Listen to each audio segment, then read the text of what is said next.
Assalamualaikum warahmatullahi wabarakatuh. Kami dari kelompok 8 akan memperkenalkan diri terlebih dahulu. Perkenalkan, saya Davalina Tasya dengan NIM akhir 1100 dari Teknik Elektro. Perkenalkan, nama saya Muhammad Fatana dengan Samobina dengan NIM akhir 1110 dari Teknik Elektro. Perkenalkan, nama saya Dewa Raka Wibowo dengan NIM akhir 1099 dari Teknik Elektro.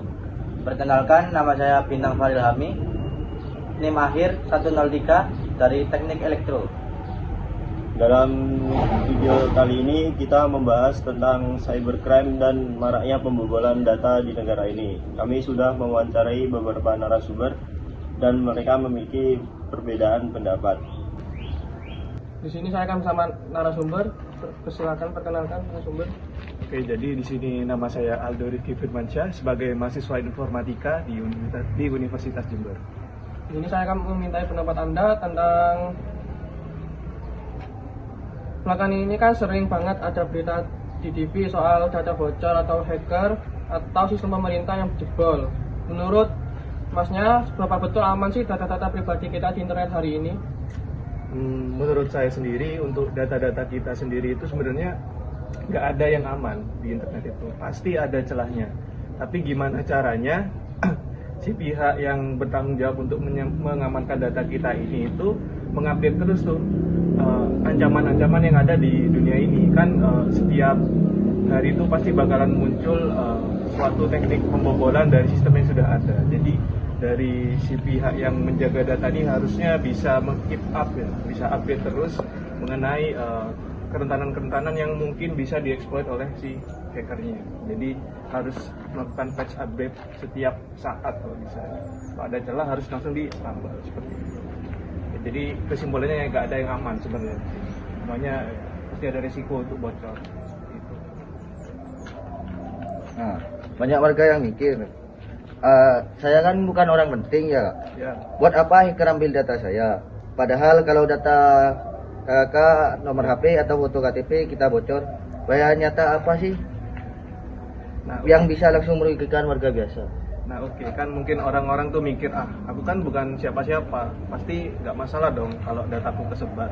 Nah justru karena Anda bukan siapa-siapa itulah Anda bisa paling rentan gitu loh, kan nggak ada yang melindungi juga ya, karena Anda simply bukan siapa-siapa gitu. Nah justru Anda sebagai yang bukan siapa-siapa ini harus bisa pandai-pandai menjaga data diri rahasia Anda itu sebaik mungkin, jangan sampai bocor lah, karena kalau sampai bocor ya udah kita nggak bisa apa-apa, karena ya Anda warga biasa gitu, bukan yang orang penting. Kalau orang penting mungkin ada ya, ada pihak yang berusaha bisa dihubungi untuk membantu membersihkan data yang bocor itu. Nah, kalau orang biasa ya harus pandai-pandai menjaga datanya sendiri-sendiri gitu. Ya walaupun orang biasa juga kan itu juga data ya. Nah, data itu bisa disalahgunakan, kayak misal didaftarin pinjol atau sebagai ya tiba-tiba muncul di nama pendukung pemilihan, padahal Anda secara sadar tidak pernah melakukan hal itu, tapi karena data Anda digunakan, Anda terdaftar sebagai yang melakukan hal itu, seperti itu. Jadi data Anda bisa disalahgunakan. Kita kan sudah punya undang-undang yang ini Mas ya, pelindungan data pribadi. Tapi di lapangan kenapa ya rasanya kok penipuan online dan bocoran data itu masih jalan terus? Oke, yang pertama kenapa masih ada gitu padahal udah ada undang-undangnya. Yang pertama dari kesadaran si masyarakatnya juga di masyarakat. Kalau ada kayak gini-gini tuh mungkin masih ada yang belum sadar kalau ini tuh penipuan dan mereka juga mudah tertipu. Nah, dan dari sisi penegak hukumnya juga, walaupun udah ada itu masih sulit untuk meringkusnya gitu. Jadi masih kayak kucing-kucingan gitulah. Jadi dari sisi penegak hukum juga masih belum efektif untuk mengatasi ini. Walaupun sudah ada undang-undangnya. Dan ya orang-orang juga kan tiap hari makin canggih ya, dan ya mungkin dari sisi penegak hukum juga kurang bisa mengejar ya update dari si yang nakal-nakal ini. Terakhir nih Kak, bagaimana tips mendasar itu biar data HP dan data pribadi kita biar gak gampang dibobol orang, gimana ya? Oke, jadi biar data kita aman nih ya, salah satu cara yang bisa kita lakukan ya, bisa upayakan itu, yang pertama itu jangan sembarangan masukin data pribadi di manapun itu, kecuali di tempat resminya. Kita harus cek benar-benar nama website atau nama aplikasi atau nama domainnya lah. Ini domainnya itu asli apa enggak sih? Kalau palsu kan itu yang jelas data kalian itu bakalan ke-record di database si penipunya itu. Nah, seperti itu. Jadi harus hati-hati banget lah. Dan juga kita jangan mudah percaya ya kalau misalnya klik link ini untuk dapatkan kuota gratis. Nah, karena di dunia ini itu sebenarnya gak ada yang gratis ya teman-teman. Jadi ya jangan mudah percaya kayak gitu. Itu lagu lama lah, sudah sering kayak gitu. Tapi masih aja orang ketipu kayak gitu. Ada yang sampai akun sosmednya kehack juga kan. Ya gimana gitu ya, udah 2026 masih kena aja kayak gitu. Masih ya. Mungkin ada pertanyaan lain? Mungkin nggak ada dari kita, jadi terima kasih atas pendapatnya Masnya. Kalau sudah pendapat, terima kasih. Baik, kami bersama narasumber selanjutnya. Mungkin untuk narasumber bisa memperkenalkan diri terlebih dahulu. Baik, perkenalkan nama saya Adrian Haris Maulana, saya dari Teknologi Industri Pertanian. Baik, di sini kami izin tanya beberapa tentang pendapat Anda tentang cybercrime. Yang pertama, di belakang ini kan sering banget ada berita soal data bocor, hacker atau sistem pemerintahan yang jebol. Menurut Anda, sebetulnya seberapa aman sih data-data pribadi kita untuk saat ini?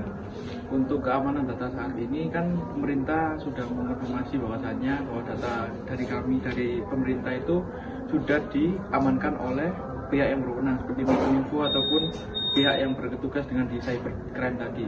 Jadi mungkin untuk keamanan data di kalangan masyarakat di Indonesia ini masih terbawa rendah, yaitu di angka 70%-an mungkin. Nah kan Mas, banyak warga yang mikir, saya kan bukan orang penting, buat apa hacker ambil data saya? Padahal kalau data kayak KK, nomor HP, atau foto KTP kita bocor, bahaya nyata apa saja sih yang bisa langsung merugikan warga biasa? Untuk bahaya yang pertama dari KK, KTP ataupun nomor HP, misalkan dari KK, KTP, identitas kita jadi tidak dirahasiakan oleh orang lain. Meskipun kita tidak orang penting ataupun apapun, pasti hacker untuk mencari celah untuk menggunakan identitas kita untuk berbuat kejahatan yang lain. Misalnya untuk penggunaan pencemaran nama baik juga bisa, ataupun melakukan tindakan kriminal yang lain. Jadi seperti data KK, KTP ataupun nomor HP itu sangat risiko untuk di-hacker diambil. Mungkin pertanyaan selanjutnya Mas, kan di negara kita tuh udah ada undang-undang perlindungan data, tapi nyatanya masih banyak penipuan online dan kebocoran data masih jalan terus. Nah itu menurut Masnya apa yang salah? Untuk kebocoran data tersendiri kan kita belum tahu. Jadi hacker ini kerjanya jadi kita belum tahu. Pasti hacker itu mempunyai tingkat updatean dari masing-masing hacker. Untuk keamanan data tersendiri tadi dari masyarakat cukup dihimbau. Kalau misalkan kita disuruh mengisi apapun, perlu lakukan verifikasi terlebih dahulu.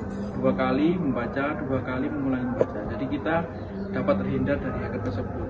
Untuk keamanan di Indonesia ini masih cukup rendah, jadi kita harus mengantisipasinya pribadi terlebih dahulu. Nah Mas, pertanyaan terakhir, mungkin tips paling mendasar dan gampang apa yang bisa kita lakukan sekarang juga supaya akun dan data pribadi di HP nggak gampang dibobol orang Mas? Untuk yang pertama yaitu misalkan ada link untuk mendapatkan undian ataupun link mendapatkan mobil misalkan. Nah itu kita tidak boleh langsung mempercayainya, tapi kita harus verifikasi terlebih dahulu link dari mana, sumbernya dari mana, dan juga pihak yang berwenang itu mengambil dari mana. Jadi kita harus verifikasi terlebih dahulu untuk menghindari pengambilan data kita yang tidak diinginkan. Terima kasih. Mungkin itu saja pertanyaan dari kita Mas. Terima kasih atas pendapatnya dan waktunya. Kami dari kelompok 8, terima kasih dan sampai jumpa. Mohon maaf jika ada salah kata. Wassalamualaikum warahmatullahi wabarakatuh.